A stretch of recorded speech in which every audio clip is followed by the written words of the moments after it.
नमस्कार, मी विजय साळवी आणि तुम्ही पाहताय एबीपी माझाचा विशेष कार्यक्रम 0 ओव्हर। मंडळी, आजपासून बरोबर 16व्या दिवशी महाराष्ट्राच्या विधानसभेसाठी मतदान होईल आणि त्यानंतर तिसऱ्या दिवशी महाराष्ट्रात नवं सरकारही आलेलं असेल। त्यामुळे मंडळी, पुढचे किमान 15 दिवस राज्याच्या कानाकोपऱ्यात विधानसभा निवडणुकीसाठी जोरदार प्रचार पाहायला मिळणार आहे। असो, पण मंडळी, आजचा दिवस गाजवला तो मराठा आंदोलक मनोज जरांगे पाटील यांनी आणि त्यानंतर राज्यातल्या बंडखोर नेत्यांनी। महाराष्ट्रात सगळ्या पक्षांकडून उमेदवार फायनल करण्यात आले, तसंच आज बंडखोरीही निश्चित झाली। उमेदवारी अर्ज मागे घेण्यासाठी सगळ्याच आघाड्यांच्या प्रमुखांनी शेवटच्या दिवसापर्यंत बंडखोरांची समजूत घालण्याचे प्रयत्नही केले। काही ठिकाणी त्यांना यश आलं, पण काही ठिकाणी बंडखोर आपल्या उमेदवारीवर ठाम राहिले। विधानसभेसाठी उमेदवारी अर्ज मागे घेण्याची मुदत आज दुपारी 3 वाजता संपली। त्यामुळे आजही महाविकास आघाडी असो किंवा महायुती, दोन्ही आघाड्यांच्या सगळ्या प्रमुखांची चांगलीच दमछाक झाली। कोणकोणत्या बंडखोरांनी आज अर्ज मागे घेतले आणि कोणी आपली उमेदवारी कायम ठेवत पक्षालाच आव्हान दिलं, हे आपण आजच्या भागात पाहणार आहोत। पण सुरुवातीला मराठा आरक्षण आंदोलकाचे पोस्टर बॉय मनोज जरांगे पाटलांची एक घोषणा। मंडळी, मनोज जरांगे पाटलांनी काही मतदारसंघात उमेदवार देण्याची काल संध्याकाळी घोषणा केली होती आणि त्यांनी काही नावं जाहीर केली होती। म्हणजेच मराठा समाजातल्या ज्या अपक्ष उमेदवारांनी अर्ज भरले होते ते त्यांच्याच पाठिंबाने उभे असल्याचं सांगितलं। इतकंच नाही तर काही मतदारसंघात आपण पाठिंबा देणार असल्याचंही त्यांनी सांगितलं। त्यानंतर त्यांनी मराठा समाजाच्या वेगवेगळ्या भागातील प्रतिनिधींशी चर्चा करायला सुरुवात केली। वाटलं होतं आज सकाळी मनोज जरांगे आपल्या आणखी काही उमेदवारांची नावं जाहीर करतील, पण जरांगे पाटलांनी वेगळीच घोषणा केली, ज्यानं राज्यात अनेकांना धक्का बसला। ती घोषणा नेमकी काय होती आपण पाहूया। आपली रात्री चर्चा झाली, एका जातीवर आपण पहिल्यापासून म्हणतो, मग शक्य नाही ना घडणं। आणि त्यांची यादी जर दुपारी 12-1 लागली आपण फॉर्म करायचं, रात्री नाही, आत्ता नाही, यादी नाही आल्यामुळं मग आता नावेला जाणं, आता नुसते मतदारसंघ ठरले होते, आपण उमेदवार बी ठरवले नव्हते, नावेला जाणं एका जातीवर जिंकणं शक्य आहे। त्यामुळे आपण थांबून घेतलं तरी चालेल, कारण मग ते काय, त्याला काय पर्याय,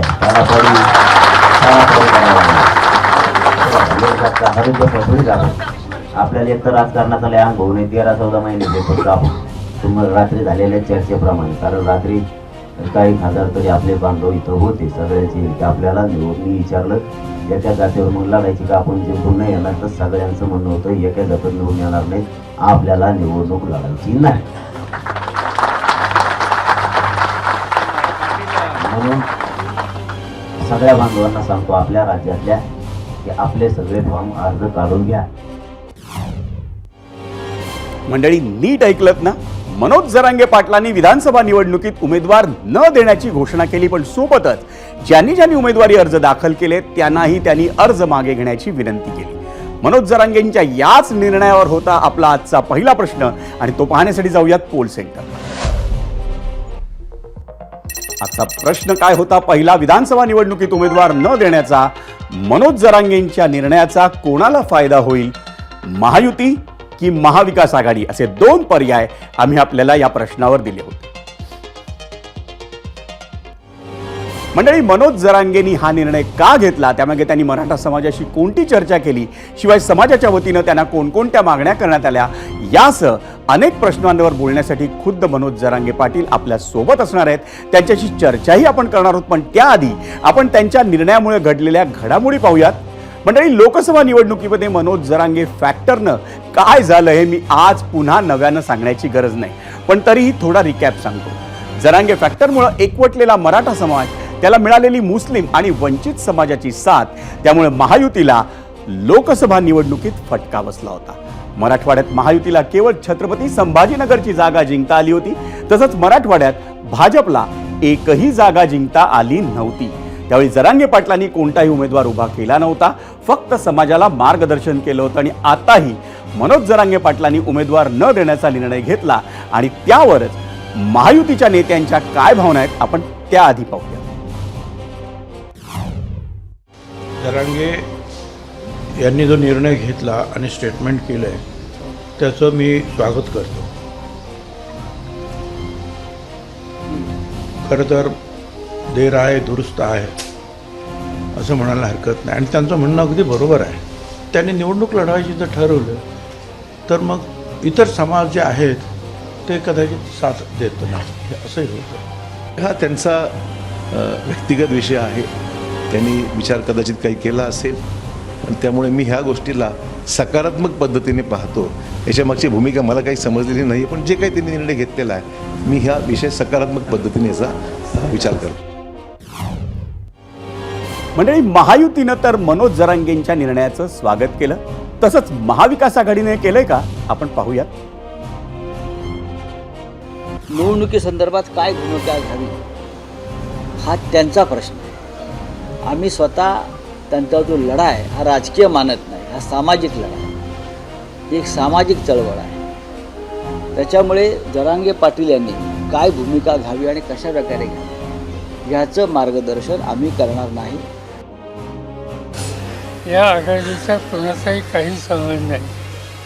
हा निर्णय त्यांचा आहे, पूर्वीचा निर्णय त्यांचा होता. मला आनंद आहे की त्यांनी हा निर्णय घेतला. आणि त्याचे एकच कारण आहे आनंद व्यक्त करण्याचं. ते सतत सांगतायत की भाजप हा आमचा विरोध आहे. या पद्धतीने विरोधात ठेवले असते तर त्याचा लाभ भाजपकडे झाला असता. त्या पार्श्वभूमीवर त्यांचा निर्णय योग्य. मनोज जरांगेंनी गेल्या ऑगस्ट महिन्यात आंदोलनाची हाक दिली होती आणि त्याला आता जवळपास 1.5 वर्ष होत आहे. या 1.5 वर्षाच्या कालावधीत वेगवेगळ्या टप्प्यांमध्ये मिळून त्यांनी जवळपास 66 दिवस उपोषण केलं. त्यामुळे राज्यातील मराठा समाज हा त्यांच्यासोबत जोडला गेला. प्रामुख्यानं मराठवाड्यातील मराठा समाज त्यांच्या पाठीशी खंबीरपणे उभा राहिला आणि आता त्यांनी घेतलेल्या निर्णयाचा राजकीय अर्थ काय निघू शकतो हेच जाणून घेण्यासाठी आम्ही मराठवाड्यातील वेगवेगळ्या जिल्ह्यांमधल्या ज्येष्ठ पत्रकारांना गाठलं. त्यांचं मत काय आहे हेही आपण पाहूया. आता त्यांनी जी भूमिका बदललेली आहे त्या भूमिकेचा फायदा नाही म्हटलं तरी पण महाविकास आघाडीलाच होईल. कदाचित ही सुप्त लाट लोकसभेसारखीच असू शकेल. महायुतीला जेवढा फायदा होणार होता जरांगे पाटलांमुळे तेवढा होणार नाही आणि महाविकास आघाडीला निश्चितच काही प्रमाणामध्ये हा फायदा या निवडणुकीमध्ये होईल. आता ते असं म्हणतायत की त्या ठिकाणचे लोक ठरवू देत, मग कोणाला पाडायचं कोणाला निवडून आणायचं असं जेव्हा लोकांवर सोडलं जातं तेव्हा अडचण येते. नेत्यांनी जर भूमिका घेतली नाही मग सैन्य जे आहे ना ते असं परागंद होतं, इकडे तिकडे जातं आणि त्याचे परिणाम नेमके काय होतील हे कोणालाच कळणार नाही. निवडणूक लढवायचा निर्णय घेतला तो चुकीचा होता, तो घ्यायला नको होता. आणि बरोबर होता तो आता त्यांनी ठेवायला पाहिजे होता कायम. त्यामुळं हा झालेला निर्णय जो आहे हा निर्णय जरांगे पाटलाच्या दृष्टीनं आणि समाजाच्या दृष्टीनं दोन्ही दृष्टीनं नुकसानकारक आहे. जरांगे पाटलांनी निवडणूक न लढण्याचा जो निर्णय जाहीर केला तो मवियासाठी अधिक फायदेशीर ठरण्याची शक्यता आहे. आता जरांगे पाटलांना मानणारा जो मोठा वर्ग आहे तो मवियाकडे जाईल. मंडळी, 0 आवरमध्ये आता वळूयात आजच्या पहिल्या प्रश्नाकडे. एबीपी माझाच्या सुज्ञ प्रेक्षकांनी आमच्या आजच्या पहिल्या प्रश्नाला सोशल मीडियावर शेकडो प्रतिक्रिया दिल्या आहेत. त्यातील काही मोजक्या प्रतिक्रिया पाहूयात. सर्वात आधी पाहूयात आपला आजचा पहिला प्रश्न काय होता आणि त्यावर जाऊयात मीडिया सेंटरला. विधानसभा निवडणुकीत उमेदवार न देण्याचा मनोज जरांगेंच्या निर्णयाचा कोणाला फायदा होईल, महायुती की महाविकास आघाडी, हा होता आपला प्रश्न आणि त्यावर 2 पर्याय. यूट्यूबवर रिषभ मिश्रा काय म्हणतायत तर पाडापाडी करायची म्हणजे ज्यांनी सारथी योजना, अण्णाभाऊ पाटील आर्थिक विकास महामंडळ, 10% आरक्षण, मुलींना मोफत शिक्षण दिलं त्यांना पाडायचं. नेमकं निवडून कुणाला आणायचं? ज्यांनी मराठा समाजासाठी 1% काही दिलं नाही त्यांना. यूट्यूबवरच संतोष पाटील सूर्यवंशी म्हणतायत माणूस कुणाचा आहे ते महाराष्ट्राला माहिती आहे, त्या व्यक्तीला फायदा होईल. यूट्यूबवरच योगेश देवकर म्हणतायत आता तुतारी घेऊन फिरले तरी आश्चर्य वाटायला नको वाटायला. सुरुवातीला वाटले होते की काहीतरी करतील महाशय, पण यांनी तर बारामतीमधून तुतारी भाड्याने घेतली. यूट्यूबवरच उद्धव पळवदे म्हणतायत आघाडीला मदत व्हावी म्हणून त्यांनी माघार घेतली असावी असे चित्र दिसते. यूट्यूबवरच NB पाटील म्हणतायत आता फक्त महाविकास आघाडी. यूट्यूबवरच विशांत सपकाळ म्हणतायत बारामतीवरून आदेश आला उमेदवार न देण्याचा, बोलविता धनी.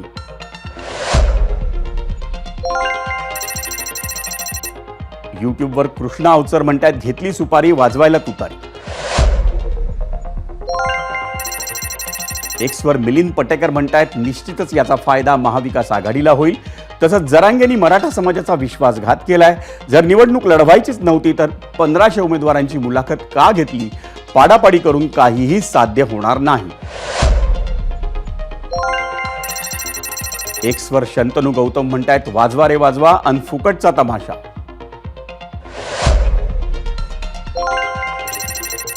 एक्सवर माऊली म्हणतायत मनोज दादांनी आता न लाजता शरद पवारांचा उघडपणे प्रचार करावा. फेसबुकवर जालिंदर कोपनबाईने म्हणतायत महाविकास आघाडी. फेसबुकवर विलास माने म्हणतायत जरांगे पाटील यांनी उमेदवार माघारीचा योग्य निर्णय घेतलाय भाजपच्या गद्दार सरकारला धडा शिकवण्यासाठी. इंस्टाग्रामवर राहुल खरात म्हणतायत निश्चित महाविकास आघाडीला, मुळात उमेदवार मागे घेणं हे उशिरा सुचलेलं शहाणपण.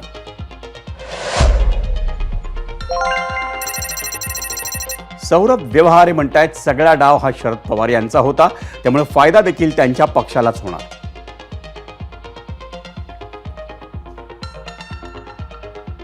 आणि मंडळी आता वेळ झाली आहे ती मुलाखत पाहण्याची, ज्या मुलाखतीची आपल्या सगळ्यांनाच प्रतीक्षा आहे. ती भूमिका समजून घेण्यासाठी आपल्या सोबत आहेत मनोज जरांगे पाटील.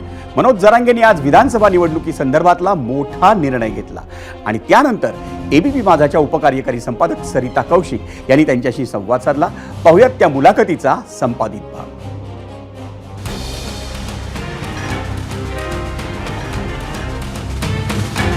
आपल्याबरोबर आता मनोज जरांगे आहेत. मनोज जरांगेंनी एक खूप मोठा निर्णय घेतलाय. खरं तर आपण सगळेजण थांबलो होतो की नक्की मनोज जरांगे काय करणार.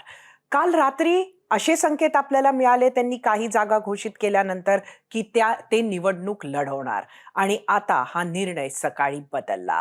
खुद्द मनोज जरांगे आपल्या बरोबर आहेत. आपल्या मनात जी काही प्रश्न आहेत, सगळ्यांच्याच मनात काही शंका आहेत, त्या सगळ्या आपण त्यांच्यासमोर मांडूयात आणि त्यांच्याकडनं उत्तर घेण्याचा प्रयत्न करूया. मनोजजी, आपलं स्वागत आहे एबीपी माझामध्ये. काल रात्री आपण काही जागा घोषित केल्या आणि आज सकाळी मात्र निवडणूक लढायची नाही असा निर्णय घेतला. नक्की रात्रीमध्ये काय घडलं? नाही, रात्र नव्हतीच ती, दिवसच होता. दिवसभर जागे होतो आम्ही. मतदारसंघ शोधत होतो आणि रात्री पण तसेच जागे आहेत.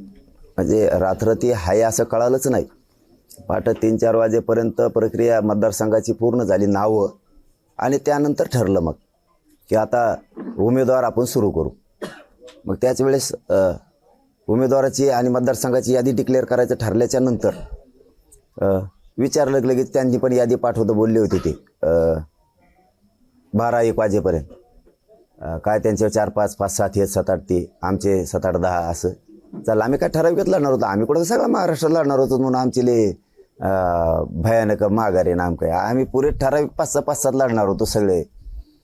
ही आमची पद्धत होती. ते आता ते नावं नाही आले, म्हणलं लवकर नाही आले तर अर्ज मागं घ्यायचा दिवस उद्या सकाळीचे आपल्याला मागं घ्यायचं आहे.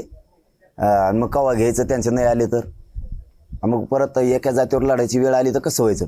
आणि ती पण रात्री चर्चा झाली. समजा एका जातीवर लढायची वेळ आलं तर लढायचं का, नको म्हणले सगळेजण. कारण हे समाजाला पदाधिकाऱ्यांना विचारून घेतलेला मग निर्णय. म्हणलं उगाच नाही आले त्यांचे नावं, उशिरा आले तर फॉर्म केव्हा काढायचे. इथून महाराष्ट्रात लोकांना जायचं लांब लांब कानाकोपऱ्यात. कारण इथं 30-35 हजार रात्री लोक बसून होते, दिवसभर तर लाखानं होते. आणि मग हे कसं व्हायचं, पंचायत होईल सगळे. म्हणून ते आमचं ठरलं. तर ते मग सकाळी रात्री ठरलं की नावं लिहून द्या. मग आमच्या लोकांना नावं लिहून दिली सगळे आमचे. आली सकाळी त्यांची यादी, सकाळपर्यंत बघू. आणि मग जे मध्यस्थी असणारे आमचे काही ते अंजरबाई काळेसाहेब हे होते, यांच्याकडे कोणाकडे यादी आली नाही 9 वाजेपर्यंत. मग आता 9 वाजेपर्यंत नाही आली, प्रेस तर 9 वाजता आहे. मग त्यापेक्षा म्हणलं रात्री बी ठरलेलं बी होतं पोरांचं. आली यादी त्यांची तर पुढं जाऊ, नाही आली तर ते आपले मित्र आपण त्यांचे मित्र. आपल्याला नको लढायचं. एका जातीवर निवडून येणं शक्य नाही. मी 3-4 महिन्यापासून म्हणतो एका जातीवर शक्य नाही. कारण ते तरी कोणचं त्यांना दोष द्यायला, ते बी नवीनच आहेत. ते तरी कोणचे पक्के राजकारणी, ते सामाजिकच आहेत आमसारखे. त्यांच्यावर अन्याय झाले, आमच्यावर अन्याय झाले, अन्याय झालेली एकत्र आली ती. पण ते जाऊ द्या, नाही जुळलं तरी पण. आणि लढायचं तरी आम्हाला कुठं पुरा महाराष्ट्र पण होता. मग आपण मनोजजी, आपण जेव्हा आजचा हा निर्णय शेवटी घेतला, त्यांची यादी आली नाही, त्याच्या आधी त्यांच्याशी काही फोन वगैरेवर संभाषण झालं का, की बा तुम्ही नावं पाठवणार होतात, का आली नाहीत नावं? त्याचे तर आलेले होते, ते काल दुपारी पण आलेले होते. त्यानंतर ते पुन्हा रात्री 8-9 वाजता पण आले होते. तेच आले होते, लगेच पाठवून देतो म्हणे आम्ही जाऊन. व्हॉट्सअपला जाता कशाला यायचं, या जा. आणि ते बरोबर आहे ना, या जा आणि नुसते व्हॉट्सअपला द्यायसाठी. तिथं 2 बैठक आल्या काल दिवसभर, 3 त्यांच्या संघ. माझं उमेदवार मतदारसंघ ठरवता त्यांच्या सुद्धा बैठक झाली. एक त्यांच्या नजरबाईशी पण झाली. जाऊ द्या ना, तो विषयच नाही. जरी झाली असती नसती झाली, लढणार तरी किती होत होतं, आम्ही सगळ्या 10-15 लढणार होतो. तर वा फक्त इच्छा होती आपले 4-2 असावं, तिथं बोलायला, गोरगरिबाचे प्रश्न मांडायला, त्यांचे 4-2 असावं, एवढीच इच्छा होती सगळ्यांची. असं थोडंच की माघार म्हणजे पुरा महाराष्ट्रातच आम्ही लढणार होतो. ते 10-12 सगळेजण मिळून लढणार, त्यात काही एवढं वाईट नाही. आणि ताई आमचा कुठं खानदानी धंदा आहे का राजकारण, त्यात काय एवढं नाही जुळलं. जाऊ दे, उशिक राजकीय अनुभव बी आला, पाडापाडी, चलो पुन्हा बदकी सुरू, पाडोपाडी. त्याला काय, माझ्या समाजाचं वाटोळ करणार, मनोजजी, कोणाला पाडणार आपण? कोणाला 1-2 पाडणार दिवस आहात थांबा ना. आपण? हा 1-2 दिवसात सांगत होतो, पण शक्यतो समाजावरच म्हणजे सोडून देणार आहे. पक्षनिहाय आपण हा निर्णय घेणार की ओबीसी समाजाचे उमेदवार पाडणार? काय नक्की परिस्थिती आहे, काय असतं डोक्यात ताई, सुरू आहे? आम्ही समाजाला विचारल्याशिवाय पहिल्यापासूनच काय करत नाही. रात्री सुद्धा सगळे पदाधिकारी, मराठा समाज 40,000 होता, त्यांनाच विचारलं. नको म्हणले रिक्षा घ्यायची, कुठं आपला खानदानी धंदा आहे, नको आपल्याला. उगाच आपले पडले 4-2 जणांसाठी तर अख्ख्या समाजाला खाली मान घालून जागावं लागेल. 5-7 जणांसाठी किंवा 15 जागा लढल्या आम्ही. समजा पडले कदाचित एका जातीवर म्हणतो आम्ही, तर महाराष्ट्रात सगळं समाजाला नाव ठेवलं असतं. मग माझा समाजाने खाली मान घालून चालायचं हे पडल्यावर 10-12 जणांसाठी, हे पाप मी नाही करू शकत म्हणलं. त्याच्यापेक्षा नको, ते पण साधेच माणसं आहेत, सामाजिक आहेत, दलित, मुस्लिम, मराठा, ते तर कोणत्या राजकीय अनुभवातले मोठे, द्यायचं सोडूनच चालायचं कुठं. ठीक आहे म्हणले, चला जाऊ द्या. आणि ठरलं आमचं एकमतानं की घ्यायचे फॉर्म काढून आणि घेतले काढून. आणि ABP माझाच्या माध्यमातून महाराष्ट्रातल्या सगळ्या मराठा समाजाला सांगतो की आपण सगळ्यांनी उमेदवारी अर्ज दाखल केले असले तर काढून घ्या, ठेवू नका. जर कोणी ठुले तर तुम्ही तुमचा धंदा, आपल्या वतीनं लढवायचं नाही. दुसरा मुद्दा ABP माझाच्या माध्यमातूनच सांगतो, आपण कोणत्याही पक्षाला पाठिंबा दिलेला नाही, महायुतीला नाही, महाविकास आघाडीला सुद्धा नाही, कोणालाही पाठिंबा दिलेला नाही. तिसरी गोष्ट सांगतो, ना कोणत्या अपक्षाला आपण पाठिंबा दिला आहे, ना कुठं राखीवमध्ये दिला आहे, कोणालाही पाठिंबा दिलेला नाही आणि देणार पण नाही. चौथा विषय, ABP माझाच्या माध्यमातूनच मराठा समाजाला सांगतो, लेकरं डोळ्यासमोर ठेवा. आपल्याला लिहून दिल्याशिवाय आणि व्हिडिओग्राफी दिल्याशिवाय कोणालाही मतदान करायचं नाही, कोणाच्या प्रचाराला, कोणाच्या सभेला जायचं नाही. कारण जर आपल्याला कोणी बॉन्ड करून दिला किंवा व्हिडिओग्राफी दिली, आपण ती व्हायरल करणार नाहीत, कारण त्यालाही दुसऱ्याचे मतं घ्यावं लागतात. आपल्याला आधार पाहिजे, बोलायला जागा पाहिजे, म्हणून फक्त आपण घ्यायला लागलोत, हेही समाजाला जाहीरपणानं मी सांगतोय. आणि जर दोघांनी त्यांनी ठरवलं मराठ्याला गिनायचंच नाही, त्याला लिहून द्यायचं नाही, मतं मागायला जायचं नाही, मराठा समाजाला सांगतो, आपल्याशिवाय राज्यात कोणी निवडून येऊ शकत नाही, एक जण सुद्धा. ते दोन्ही पाडून टाकायचं नाही. एखादा अपक्ष असला ना आपल्याला लिहून देणार आपल्या विचाराचा, त्याला मराठा समाजाने मदत करायची आणि त्याला निवडून आणायचं. किंवा एखादा ओबीसीचा आपल्या विचाराचा असला तरी निवडून आणायचं, पण मग या दोन्हीला पाडायचं. मराठ्यांना गिनतीत न धरणाऱ्याला इथून पुढं मराठ्यांनी किंमत द्यायची नाही. आणि या राज्यात मराठ्याशिवाय कोणीही निवडून येऊ शकत नाही, कितीही जागीरदार असू द्या, ते येऊ शकत नाही. मनोजजी, नक्कीच. आणि ह्याच तुमच्या भूमिकेमुळे अनेक नेते मंडळी तुम्हाला घाबरतात असं म्हटलं पाहिजे. पण एक तुम्हाला काय वाटतं की नक्की काय कारण घडलं असेल की ही जी मंडळी तुम्हाला कालपासून 3 वेळेला भेटली, त्यांनी तुम्हाला नावांची यादी दिली नाही? कोण असू शकतं ह्याच्या? नाही, दिली नाही म्हणजे ते मी सांगितलं ना तुम्हाला, ते बी फायनल आहे, आम्ही का रुसायचं कारणच नाही ना. ते सामाजिकच नसल दिली म्हणजे काय, आधी एखादी दिली, पुन्हा फायनल द्यायचे, तर नावं थोडे लढायचे ठरलेत. आम्ही 10-12, ते 5-7, हे 5-7 असं लढायचं ठरलं. मग आता त्याला 5-7 द्यायचे, म्हणजे आम्हाला मतदारसंघ का करणं गरजेचं होतं त्यांचं, की आम्हाला अर्ज मागं घ्यायचे होते, त्यांचे दिले, त्यांचे अर्ज असून, त्यांचे उमेदवार दिले असून आमचे तिथं काय करतात अर्ज. मग मला सकाळी सांगायचं होतं की इथं यांचे माणसं आहेत, आपले अर्ज काढून घ्या तिथले सगळे. त्यांनी नसती दिली तरी मला काही लोड नव्हता. विश्वास ठोला, ते आमचे निवडून आणणार होते, आम्ही त्यांचे आणणार होतो, सगळे एकमेकाचं ठरलं होतं, ते काय वाद नव्हता. पण ते सकाळी सांगता येणार ना, आणि असंच येलं पुढं राहत गेलं पुढं बी. तर मग एका जातीवर लढायची वेळ आली तरी एकदा नाव डिक्लेअर झाल्यावर लढायचं कसं? म्हणजे आणखीन आमच्या हातातून गेलेलं नव्हतं. आणि 4-2 जणांसाठी मी तरी माझी जात का संपव? 4-2 जण तिथं जाणार, मनोजजी, ते थोडेच आरक्षण घेऊन येणार मनोजजी, होते. एकंदरीत किती मंडळी अशी असतील की जे आता तुमच्या या घोषणेनंतर ज्यांनी तुमच्या वतीनं म्हणा किंवा तुमचे उमेदवार म्हणून अर्ज भरले असतील आणि त्यांनी आता माघार घ्यावी अशी आपली अपेक्षा आहे? काही आकडा आपल्या जवळ आहे का? लय बाबा ताई, सांगता येणार नाही, ते लय आकडा होता. मरणाचे भावी आमदार होते, काय सांगावं तुम्हाला. मग पण एका शब्दात सांगितलं, सकाळचा पत्रकार बांधवांना अनुभव, ते सुद्धा रात्रभर इथं जागे सगळेजण. याला अनुभव 30-40 रात्रभर लोक होते. नुसतं सकाळी सांगितलं अर्ज मागे घ्यायचे. इथं जास्तीत जास्त 100-150 माणसं असते बा, इतके सुद्धा नसते. पुरेचे पुरे गाड्या सुरू केल्या ना आपण आपल्या मतदारसंघात फॉर्म काढायला गेले. एवढा माझा मराठा विचारी, म्हणून मी आयुष्यभर त्यांच्याशी गद्दारी करणार नाही, करत सुद्धा नाही. माझी वेदना त्यांना सहन होत नाही, त्यांची मला होत नाही. मी त्यांचा शब्द मोडत नाही, ते माझे मोडत नाही. काल मतदारसंघातही निवडताना सुद्धा मी त्यांचे नाव घेऊन विचारलंय कोणता द्यायचा. ही लोकशाहीतली पहिली प्रक्रिया असेल की लोकाला विचारून मतदारसंघ निवडलेत. नसता पक्ष डायरेक्ट मतदारसंघ उमेदवार निवडतो. आम्ही उमेदवार सुद्धा लोकातच निवडले, इतकं पारदर्शक केलं आम्ही. आणि एका मिनिटात सांगितलं जा, लगेच गेले, काढून सुद्धा सगळे घेणार. आम्हाला धंदा नाही तो, त्याच्यामुळे लोक म्हणले आपला धंदा नाही तो राजकारण. आपल्याला आरक्षण न देणाऱ्यांना दाखवू आपण काच का. जो आपल्याला संपवायला निघालाय त्याला आपण निवडून येऊन संपणार होतो, त्यापेक्षा पाडून संपू काय त्याला. कशाचा विजय माझ्या जातीचा? निवडून आला तरी विजय, पाडलं तरी विजय. फक्त माझी एकच इच्छा होती, मराठा जर एकदा म्हणला याला पाडीन तर त्याला पाडायचं, आणि निवडून आणीन म्हणलं तर आणायचं, तर माझ्या मराठ्याची शान राहील. तेच काम करायचं इथून पुढे सुद्धा. मराठ्यांची शान राहिली पाहिजे, बळ वाढलं पाहिजे. आम्ही पक्केत, आमच्या अंगावर येणं एवढं सोपं नाही. आमचा मराठा सगळ्याला पुरून उरतो. मराठ्यांची खाली मान व्हावी असा मला निर्णय करायचा नव्हता.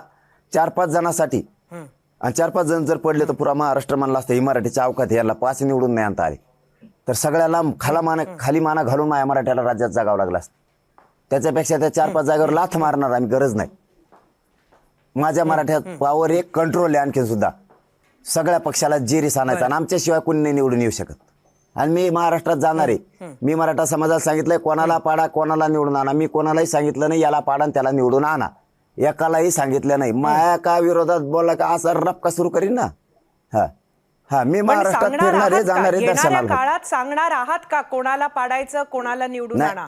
हे आपण येणाऱ्या काळात नाही सांगणार मी का? आता सांगितलं ना समाजाला की बाबा कोणाला पाडा, कोणाला निवडून आणा. तुमच्या आता ते लोकसभेला सांगितलं होतं मी, तुम्ही कोणाला पाडा, कोणाला निवडून आणा. तुमच्या लेकराचं हित करणाराचं काम करा. कोणाच्या सभेला जायचं नाही, कोणाच्या प्रचाराला जायचं नाही, कोणाचा पॉम्पलेट चिटकायचं नाही म्हणजे नाही. आपण तुम्हाला जो बॉन्ड देईन, जो व्हिडिओ देईल आपल्या मागण्याबाबतचा, त्यालाच मतदान करायचं. निवडून येणारा असणाऱ्या त्याच माणसाला करायचं. उगा कोणाला करीत बसू नका. नाही दोन्ही पक्षांचे ऐकलं तर अपक्ष निवडून आणा. तेवढी 1-1 लाख मतदान आहे आपलं, 1.5-1.5 लाख आहे, तेवढी ताकद आहे आपली. आपल्याशिवाय राज्यात एकही सीट निवडून येऊ शकत नाही, टेन्शन घ्यायची गरज नाही. पण उगा 4-5 उभा करायचे आणि पाडायचे आणि अपमान करायचे हे मला नको. लोकांचं असं एक मत आहे की आपल्यामुळे लोकसभेमध्ये महाविकास आघाडीचा फायदा झाला, आणि आता या खेपेला आपण म्हणत आहात की कोणालाही आपण समर्थन देत नाहीये, कोणालाही पाडा असंही सांगत नाहीये. जर भाजपाच्या एखाद्या उमेदवारानं आपल्याला लिहून दिलं की तो आपल्या मागणीशी सहमत आहे आणि त्याच मागणीसाठी काम करेल, तर त्याला आपण समर्थन देणार का? 100% जो मराठ्याच्या विचाराचा आहे, मागण्याच्या विचाराचा आहे, तो जर लिहून देतोय, तो जर व्हिडिओग्राफी देतोय की मी तुमच्या मागण्याशी सहमत आहे, 100% मराठा त्याला मदत करणार. का नाही करणार? आणि आम्ही त्याचं दिलेलं बॉन्ड आणि व्हिडिओ व्हायरल करणार नाहीये, कारण त्याला दुसऱ्याचे मतं घ्यायचे आमच्याकडे, आमच्या पुराव्यासाठी ठेवणार. मग तो कोणाचाही असो, तो कोणत्याही पक्षाचा असो, आणि दोन्हीना गिनलं नाही तर दोन्हीला पाडून मधला सुद्धा मराठी आणू शकते, एवढी ताकद मराठ्यात आहे. आणि आम्हाला मात्र उभा करून आमचे 4-2 जण समाजाचे प्रश्न मांडण्यासाठी पाठवायचे होते, परंतु ते नाही झालं. काही हरकत नाही. आणि ते 4-2 जणी जरी तिथं गेले असते, थोडंच आरक्षण घेऊन आले असते. शेवटी मला संघर्ष करावाच लागला असता, मला आंदोलन करावंच लागले असते. त्या भूमिकेत मी आजही उद्याही राहणार आहे, आणि माझ्या जातीला ओबीसीतून आरक्षण देणार आहे. मी हटत नाही. मी आता काही दिवसांनी माझ्या मायबाप समाजाच्या दर्शनाला जाणार आहे गावागावात. मनोजजी, अगदी शेवटचा प्रश्न मी आपल्याला विचारते की येणाऱ्या काळात आपली मदत जसं लोकसभेत झाली तशी महाविकास आघाडीला होईल असं आपल्याला वाटतं का? आणि दुसरीकडे गेल्या या काही दिवसात आपल्याला मुख्यमंत्री एकनाथ शिंदे यांच्या वतीनं बरीच मंडळी भेटून गेली. त्यातली काही नावं म्हणजे उदय सामंत, मंगेश चिवटे, ही लोक सातत्यानं वेगवेगळ्या वेळी त्यांचे प्रतिनिधी येत राहिले आपल्याकडे. तर नक्की काय घडत होतं? नाही काय घडत होतं, प्रत्येकाला येऊन भेटतात. तिथं काय म्हणतात, भाजपाचे आलेत किती दाखवू, मरणच येतं तसे ते येत आहेत, सगळेच येतात. इथं आम्ही अंतर्वालीत कोणाला येऊ नको म्हणत नाही. इथं सगळ्यांना अधिकार आहे पाठिंबा मागण्याचा, हे करण्याचा. द्यायचा का नाही तो समाज ठरवतो. त्यामुळे कुणी येऊ शकतं, इथं आम्ही नाराज करत नाही अजिबात. आणि मराठ्यांच्या बाजूनं जर राहिला नाही तर तो माणूस निवडून सुद्धा या राज्यात येऊ शकत नाही. आम्ही पाडू शकतो त्यांना. त्यामुळे मराठ्यांच्या बाजूनं त्यांना राहणे. राहिला दुसरा मुद्दा तुमचा की आमच्यामुळं लोकसभेत त्यांना फायदा झाला. आता आम्ही पाडा म्हणलोच नाही ना कोणाला. आजही तेच सांगतो आम्ही की जो आपल्या मागण्याच्या बाजून असेल त्याला सहकार्य करून निवडून आणा. जो लिहून देईल, जो आपल्या मागण्याच्या बाजून राहील त्याला बिनधास्त निवडून आणा. आजही सांगतोय तुम्ही कोणाला निवडून आणा, कोणाला पाडा. माझी तीच भूमिका आहे आज सुद्धा. अहो ते नीट नाहीत म्हणून तर यांना निवडून दिलं तर नाही, हे तरी कोणची नीट आहेत. म्हणून आम्हालाही वाटलं होतं ते नीट नाही, चला आपले 4-2 तिथं पाठवू. पण ते इचकलं गणित, जाऊन त्याला काय असतं. नक्कीच धन्यवाद मनोजजी, आपण वेळ काढलात आणि आमच्याशी आमच्या प्रश्नांची उत्तरं दिलीत. आपले खूप खूप धन्यवाद. धन्यवाद ताई.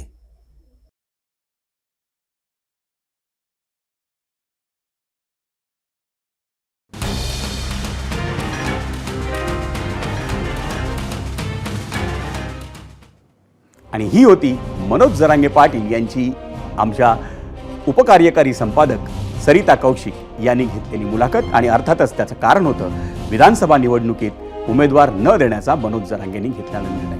मंडळी, 0 ओव्हरच्या पहिल्या प्रश्नावर सोशल मीडियावर आलेल्या प्रेक्षकांच्या प्रतिक्रिया आपण तर जाणून घेतल्याच आहेत. आता पाहूया त्या प्रश्नावर प्रेक्षकांनी दिलेला कौल आणि त्यासाठी जाऊयात पोल सेंटर. इंस्टाग्रामवर मतं बघा, 2.5 लाख मतं आली आहेत. विधानसभा निवडणुकीत उमेदवार न देण्याचा मनोज जरांगेंच्या निर्णयाचा कोणाला फायदा होईल हा प्रश्न होता आणि त्याच्यावर मतं आहेत 2.5 लाख युट्यूबवर. आणि महायुतीला फायदा होईल असं 28% प्रेक्षक म्हणतायत, पण महाविकास आघाडीला फायदा होईल असं 72% प्रेक्षक म्हणतायत युट्यूबवर. एक्सवर त्याच प्रश्नावर काय कौल आलंय आपण पाहतोय. 44% प्रेक्षक म्हणतायत महायुतीला फायदा होईल आणि 56% प्रेक्षक म्हणतायत महाविकास आघाडीला फायदा होईल.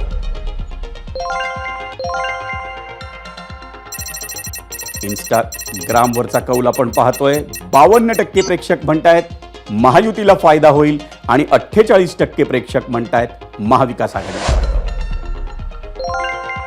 आणि फेसबुकवरचा कौल आपण पाहतोय. फेसबुकवरचा कौल काय सांगतोय तर 31% प्रेक्षक म्हणतायत महायुतीला फायदा होईल आणि 69% प्रेक्षक म्हणतायत महाविकास आघाडीला फायदा होईल. मंडळी, मनोज जरांगेंनी आज घेतलेली भूमिका अंतिम असेल की नाही हे आज सांगणं कठीण आहे. कारण एबीपी माझाच्याच मुलाखतीत मनोज जरांगेंनी पुढील 1-2 दिवसांमध्ये उमेदवार पाडायचे की नाही हे सांगणार असल्याची ही घोषणा केली. त्यामुळे आज फक्त एक गोष्ट फायनल झाली, ती म्हणजे या विधानसभा निवडणुकीत मनोज जरांगे पाटलांचे अधिकृत असे उमेदवार नसणार आहेत. आता आजच्या याच निर्णयातून मनोज जरांगेंनी काय काय साध्य केलं याची अनेक अर्थानं चर्चा आणि विश्लेषणही होऊ शकतं. पण समजा त्यांनी उमेदवार दिले असते तर काय झालं असतं? अशा वेळी त्यांनी उभ्या केलेल्या उमेदवारांपैकी काहींचा पराभव झाला असता तर त्याचा फटका मराठा आंदोलनाला बसला असता का? किंवा जर काही ठिकाणी जरांगेंनी उमेदवार दिले असते तर कदाचित मनोज जरांगेंना तेवढ्याच मतदारसंघांमध्ये अडकून पडावं लागलं असतं का? अशा अनेक गोष्टींवरही चर्चा सुरू आहे. मंडळी, या प्रश्नांची उत्तरं मिळतील तेव्हा मिळतील. तुर्तास तरी मनोज जरांगेंनी आपल्यासाठी सगळे पर्याय खुले ठेवले आहेत, हेही तितकंच खरं आहे. एबीपी माझा, उघडा डोळे बघा नीट.